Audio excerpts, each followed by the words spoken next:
She wants companies to have to hire people like that to come up with global warming corporate plans.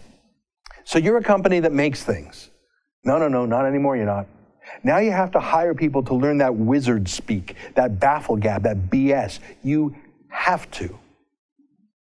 All these people that are actually in the know are stepping up and saying, not only is climate change real, but it's a huge risk and we need to be taking action. And I think this is a real call to action to all of you to really step back and think about what are you doing in your industry? What are you doing in your business to make sure that you are assessing the risks? Because when you do that, it will change your behavior.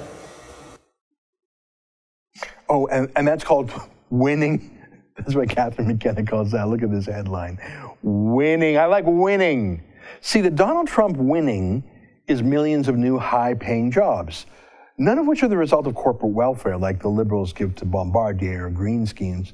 No, but to the Liberals, to Catherine McKenna, winning is having all of her fellow duck speakers whack, whack, whack on global warming, getting $100,000 a year gigs, spewing platitudes in the heart of banks and cell phone companies and insurance companies and anyone else she can pressure into joining her cult.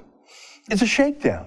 Here she is threatening penalties if you do not do this voodoo. You better be aware that you're going to need to disclose the risks of climate change to your business models, or else you may be held financially responsible. Oh, financially responsible, eh? For what? What does that mean? So hang on, companies with offices downtown Calgary, near the floodplain, if they don't disclose that they're on a floodplain, they're at risk. But is the flood because of global warming? Not a single scientist in the world would say so truthfully. If you're a company that was driven out of business because of the arson in Fort McMurray, are you supposed to put that down in some sort of disclosure as a global warming risk? It's simply a lie to call an arson fire the result of global warming. That's fraud. And it's a lie to say a wildfire that was allowed to spread because Rachel Notley canceled the water bombers. It's a lie to say that's because of global warming. That's because of Rachel Notley's incompetence or malice. Are you supposed to put out some sort of disclosure to investors? That's lying. That's fraud. Or at the very least, it's liberal politics. No real companies would do this.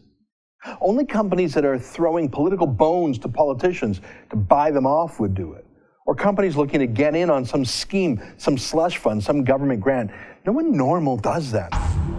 Hey, if you like that, sign up for my show every day. Click on the screen to subscribe.